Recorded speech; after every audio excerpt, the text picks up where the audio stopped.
Kennst du das? Du stehst morgens auf und die ersten Schritte fühlen sich steif an. Fast so, als müsste dein Knie sich erst mühsam warm laufen. Später beim Treppensteigen oder nach einem Spaziergang meldet sich dein Knie mit einem deutlichen Druck oder Schmerzen wieder. Und du merkst, wie du im Alltag immer öfter zögerst. Kann ich diese Strecke noch gehen oder sollte ich lieber eine Abkürzung nehmen? Die meisten konzentrieren sich dann nur auf das Knie. Sie kühlen, sie schmieren Salbe oder sie trainieren isoliert den Oberschenkelmuskel. Doch genau hier fehlt oft ein wichtiges Puzzleteil. Ein Detail, das in der Therapie meist komplett vergessen wird. In diesem Video zeige ich dir dieses vergessene Element und wie du mit einem gezielten Plan deine Beschwerden lindern kannst. Aber bevor wir uns das anschauen, wenn du jemanden kennst, der seine Knieschmerzen lindern möchte, schick ihm dieses Video jetzt kurz zu. Es ist oft der erste Schritt zur Besserung. Um zu verstehen, warum dein Knie schmerzt, müssen wir uns von der Vorstellung lösen, dass das Knie ein isoliertes Scharnier ist. In der Biomechanik sprechen wir dann von einer kinetischen Kette. Das bedeutet, was oben im Rumpf passiert, wirkt sich unmittelbar nach unten auf das Gelenk, auf das Knie aus. Das Prinzip dahinten: Bei jedem einzelnen Schritt muss dein Bauch, dein Rücken und dein Gesäßmuskel bereits vorerst aktiviert werden, um dein Becken stabil zu halten. Ist deine Mitte zu schwach, verliert dein Becken beim Schritt, beim Landung an Halt und das Becken dann kippt leicht zur Seite ab. Und das auszugleichen, dreht sich dann der Oberschenkelknochen nach innen. Dein Knie folgt dieser Bewegung und knickt ebenfalls nach innen. Genauso wie bei einem X-Bein. Das Becken kippt, das Knie kommt nach innen gedreht und du hast ein X-Bein. Und genau hier liegt das Problem. Normalerweise ist dein Knie so gebaut, dass der Druck gleichmäßig wie ein Stoßdämpfer innen und außen verteilt wird. Durch dieses Einknicken passiert aber Folgendes. Es passiert eine punktuelle Belastung. Der Druck verteilt sich dann nicht mehr auf die gesamte Knorpelfläche, sondern presst mit dem Mehrfachen deines Körpersgewicht auf den äußeren oder das inneren Teil des Gelenks. Dazu kommen noch die Scherkräfte. Es entstehen nicht nur Druck, sondern auch Reibung durch die Verdrehung. Das stresst die Menisken und die Seitenbänder. Und dann kommt auch noch eine Entzündungsreaktion. Dein Körper reagiert auf diese mechanische Fehlbelastung mit einer Reizung des Gelenkinnenhaut. Das Knie wird warm, schwillt und es schmerzt. Dein Core ist also weit mehr als nur ein Bauchmuskeltraining. Er ist die Steuereinheit, die dafür sorgt, dass dein Knie in seiner optimalen Achse bleibt. Ein stärkerer Körpermitte verhindert, dass das Knie die Fehler der Hüfte oder des Rückens ausbaden muss. Und wenn wir diese Anker stabilisieren, nehmen wir auch mechanischen Stress vom Knorpel weg. Und das ist die Grundvoraussetzung für weniger Schmerz. Dass diesen Ansatz wirkt, belegt eine aktuelle Studie. Forscher teilten Patienten mit Kniebeschwerden, mit Kniearthrose in 2 Gruppen. Die eine trainierte klassisch nur Hüfte und Knie und die andere konzentrierte sich zusätzlich auf die Stabilität der Körpermitte. Das Ergebnis?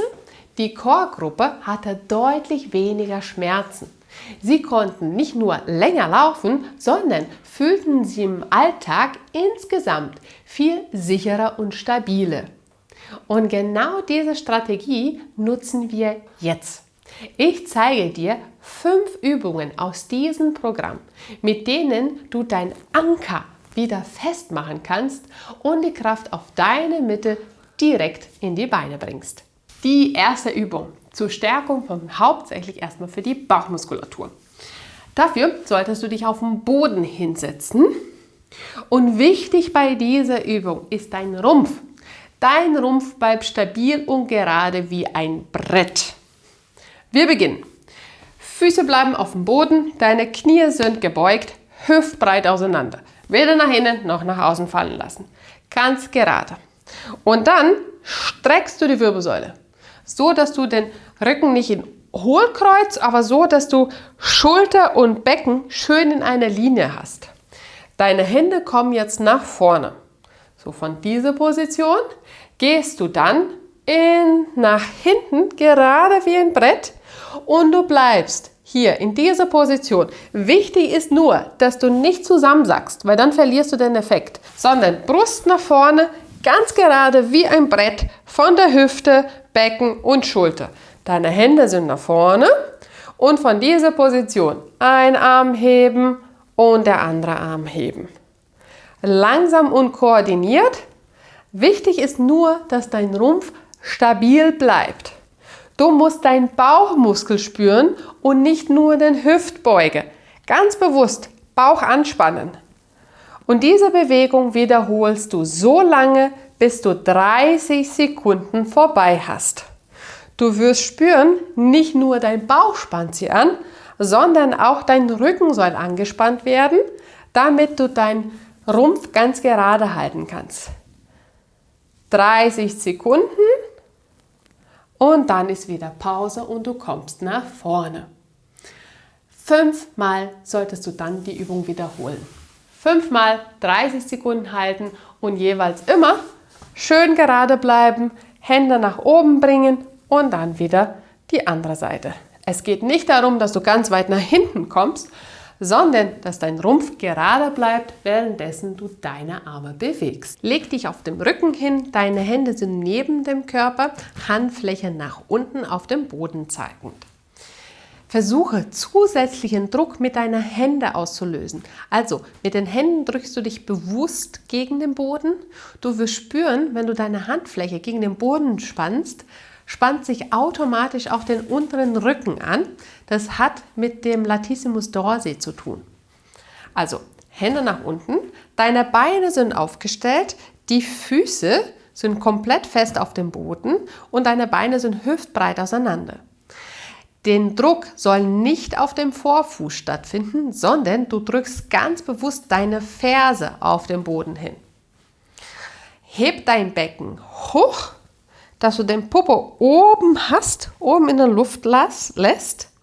Und von dieser Position versuchst du jetzt ganz bewusst deinen Bauch und deine Rückenmuskulatur so anzuspannen, dass wenn du ein Bein hochhebst, das Becken nicht runterkippt, sondern du lässt das Becken oben, hebst ein Bein kurz hoch vom Boden, wieder runter und dann die andere Seite.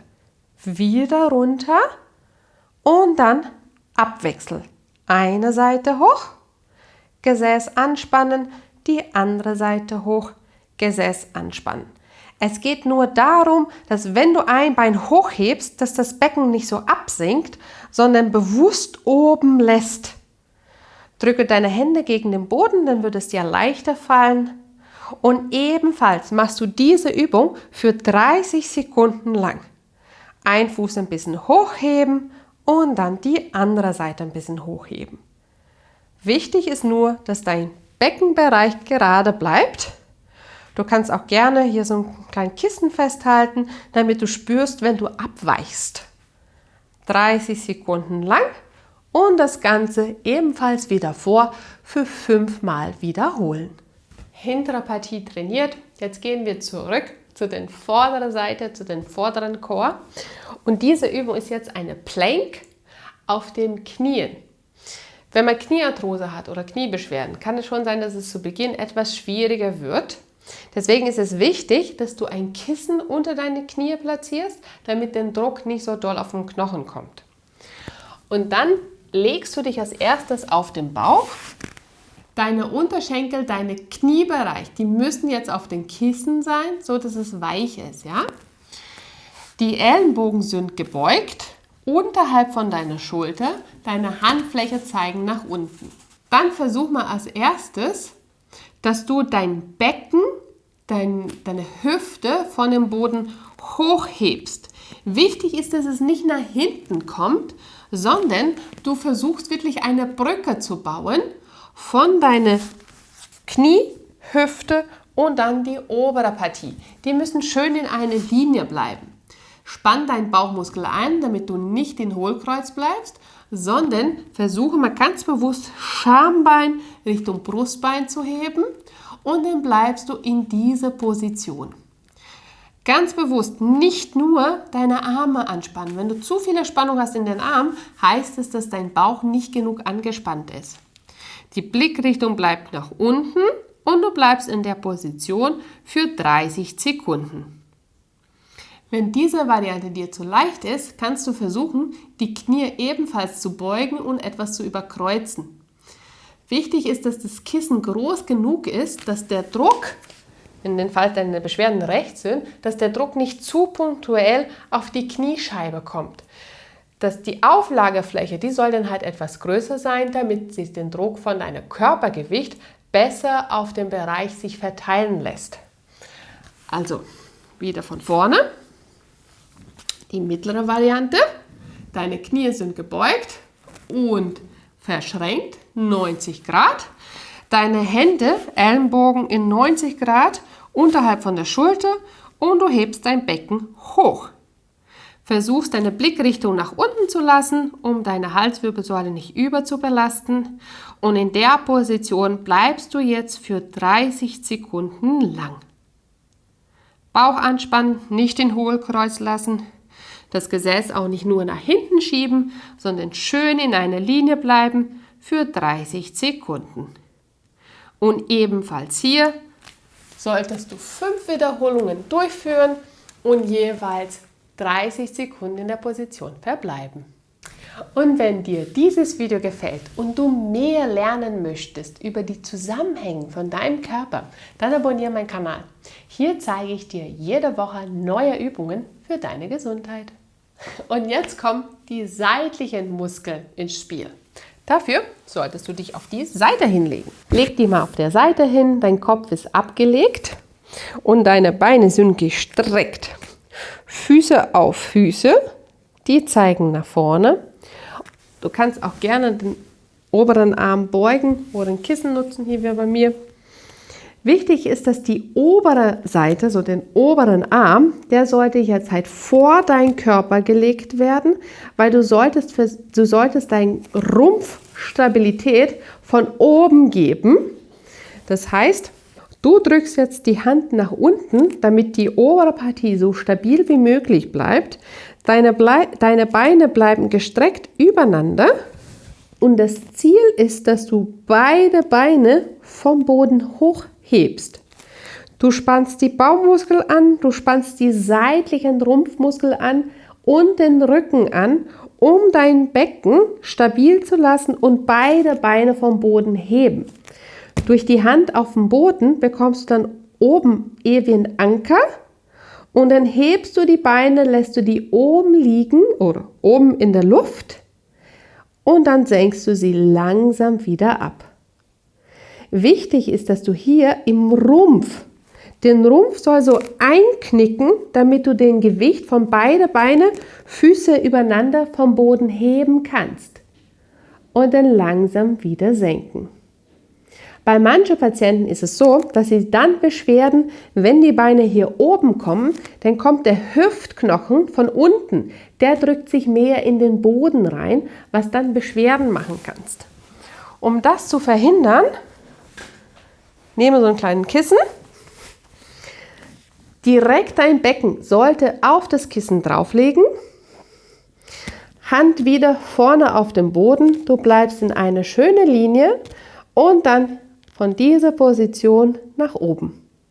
Erstens wird die Übung dadurch etwas leichter, weil dein Kissen dafür sorgt, dass du das Becken besser einknicken kannst. Andererseits ist der Druck besser zwischen Becken verteilt und weniger punktuell auf den Hüftknochen drauf. 10 Wiederholungen und dann langsam wieder senken. Und bei dieser Übung musst du dann abwechselnd einmal rechts, einmal links trainieren und deshalb auch 2 Serien durchführen von 10 Wiederholungen. Und zum Schluss unsere letzte Übung.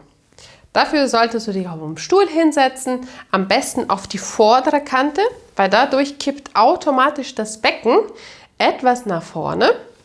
Kannst du auch gerne mit den Händen an der Sitzfläche festhalten. Und dann geht es darum, dass du beide Beine hebst und den Rumpf gerade lässt. Schwierig bei dieser Übung ist, dass dann die Patienten so einsacken. Der untere Rücken wird ganz rund und man verliert dann halt diese Stabilität vom Rumpf. Also es geht darum, der Rücken bleibt gerade, du schwebst ein bisschen in der Luft. Der Rücken bleibt nach hinten, ohne dass du zusammenfällst und die Beine kommen dann hochgehoben vom Boden. Bauch ist angespannt, du atmest normal weiter und versuchst in dieser Schwebeposition zu verbleiben für 20 bis 30 Sekunden. Du solltest deinen Bauch spüren, du solltest deinen Rückenmuskel spüren. Halte die auch gerne mit den Händen erstmal fest. Das gibt dir zumindest von dem oberen Rumpf etwas mehr Stabilität. Und die Beine bleiben fleißig in der Luft. Achte darauf, dass du deinen Bauch nicht rausdrückst, sondern ganz bewusst anspannst, Bauchnabel ranziehen, Rücken gerade lassen und die Beine schweben in der Luft. Zu Beginn kannst du es auch hier unten machen, das macht die Übung etwas leichter. Wenn du besser trainiert bist, dann lässt du die Knie 90 Grad und hebst sie von dem Boden hoch. 30 Sekunden, Bauch reingezogen, Bauchnabel nach innen reinziehen, Oberkörper gerade lassen und das Ganze, genau wie bei den anderen Übungen, 5-mal wiederholen. Diese Übungen sorgen dafür, dass dein Bauch, Rücken und Gesäßmuskel gekräftigt werden. Je mehr Kraft du im Core, in deiner Körpermitte hast, desto stabiler ist dein Becken. Stabiles Becken gleich weniger Belastung fürs Knie, weniger Belastung gleich weniger Schmerzen. Ich danke dir fürs Zuschauen und wir sehen uns wieder beim nächsten Video. Ciao!